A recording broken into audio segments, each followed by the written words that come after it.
कर नहीं किया, मुझसे अनजाने में भूल हुई है, मुझे माफ कर दो।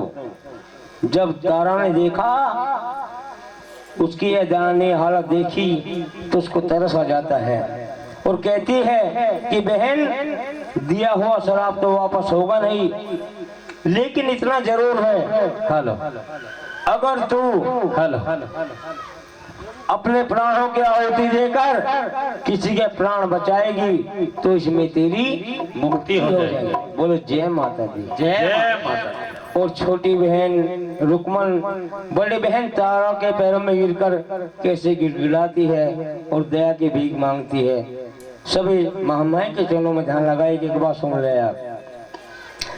ए मेरी बहना सुन, जो श्राप दिया तूने, ए मेरी बहना सुन, जो श्राप दिया तूने, फल उसका ही पाया, फल उसका ही पाया, जो पाप किया मैंने, मेरी बहना सुन, जो श्राप दिया तूने, जो जो भी कहा रे तूने, जो जो भी कहा तूने, सब याद रहेगा मुझे, जो जो भी कहा तूने, सब याद रहेगा मुझे। वो चिपक ली जोनी से हो गया है प्यार मुझे, चिपक ली जोनी से हो गया है प्यार मुझे। नव दुर्गी रानी का, बासुर रानी का अपमान किया मैंने, पर मेरी बहना सुन, जो श्राप दिया तूने। ये है बहना, मैंने माँ का अपमान किया है, इसके कारण ही मुझे ये शराब मिला। उधर भक्तों कौरव पांडवों का युद्ध चल रहा था, भूलवश पांडवों की हार होने लगी। माँ बड़ी दयालु है, माँ ने सफर में एक छोटी सी झलक दिखाई कि हे पांडवों, तुमने मेरा एक विशाल मंदिर और भंडारा के लिए कहा था, तुम उसको भूल गए, इसीलिए तुम्हारी हार हो रही है। जैसे ही सुबह दिन निकला वो अर्जुन की तैयारी में लग जाते हैं। उधर मंदिर की नींव रखवाई और दूसरी तरफ भंडारे का आयोजन तैयार कराया। सभी संत महात्माओं को आमंत्रित किया और भूलवश दुर्वासा ऋषि को आमंत्रित करना भूल गए। भक्त दुर्वासा ऋषि बड़े ही क्रोधित ऋषि थे, उन्होंने इसमें अपना मान समझा और उस प्रसाद को खंडित करने की योजना मन ही मन बनाई। अपना चील का वेश बनाकर चोंच में मरा हुआ सर्प लेकर उस ओर चल देते हैं जिस ओर वो प्रसाद तैयार हो रहा था। जब देखा कि प्रसाद के पास कोई प्रसाद वाला नहीं है, वो सर्प देवता झट से उसमें उड़ेल देते हैं। बोलो जय माता दी।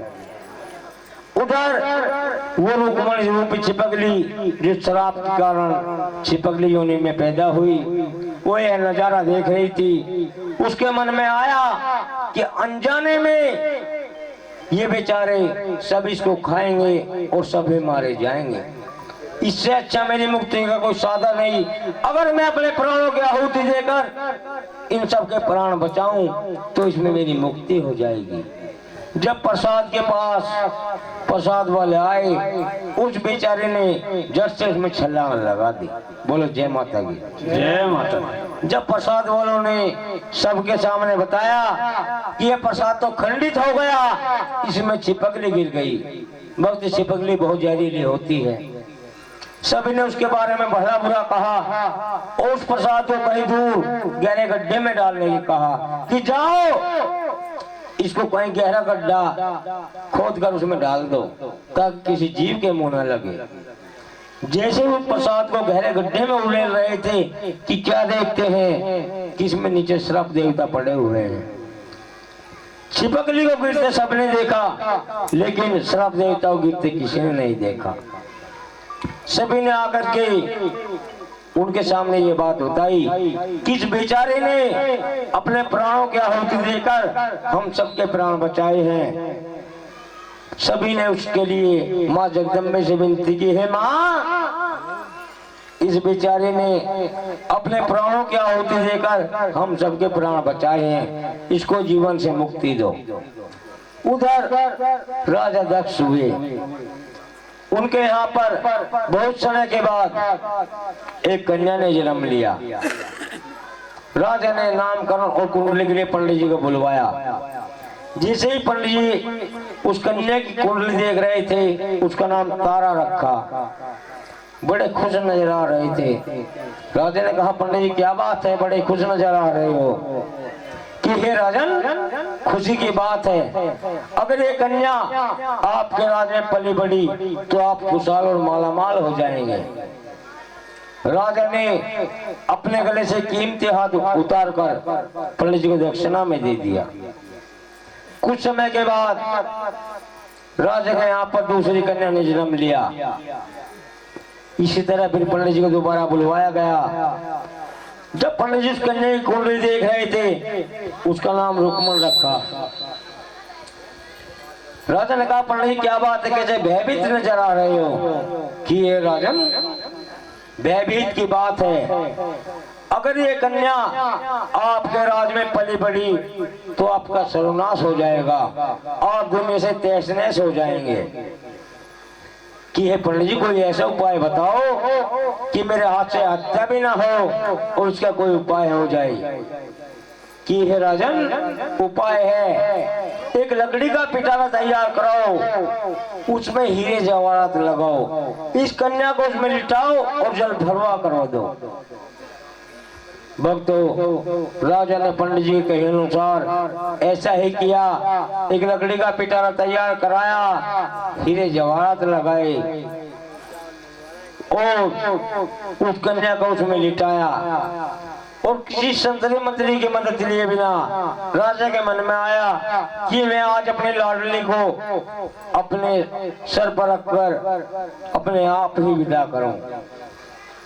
और किस तरह से राजा क्या कहते हैं, जय हो। ओ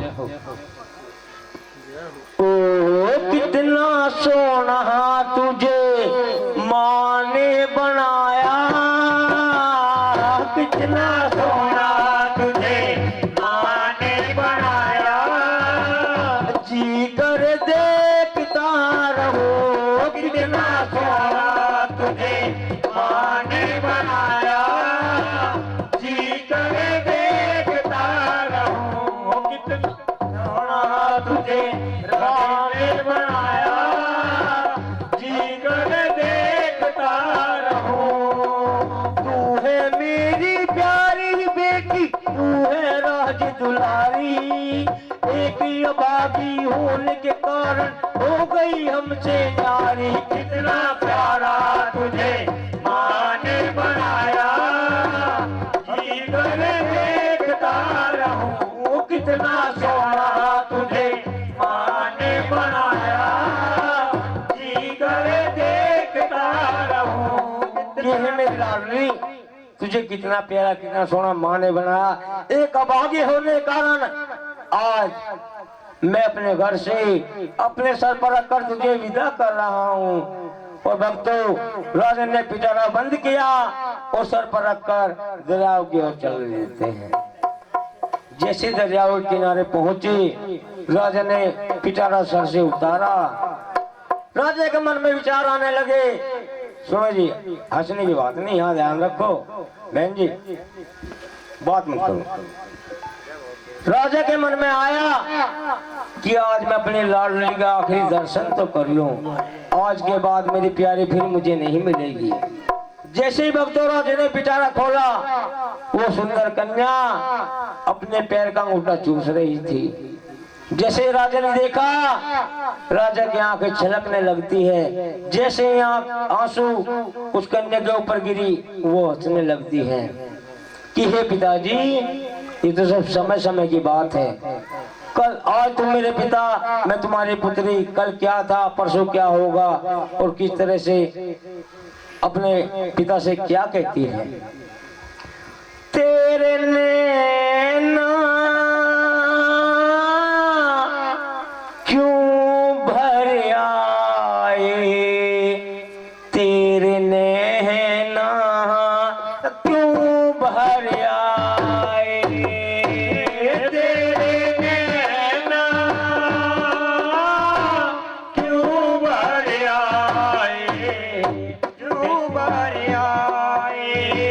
देख ही जुदा हो नेश है पिताजी, अब क्यों नहीं बहाए, तेरे नैना क्यों भर आए, क्यों भर आए।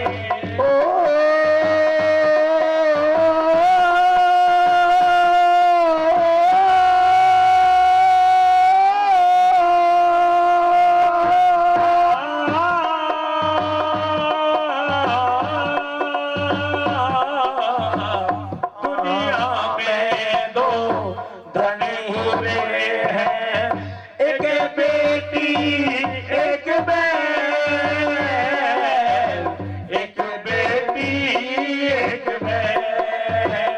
हाथ है पकड़ है कर देते हैं परदेसी की गैर, परदेसी की गैर।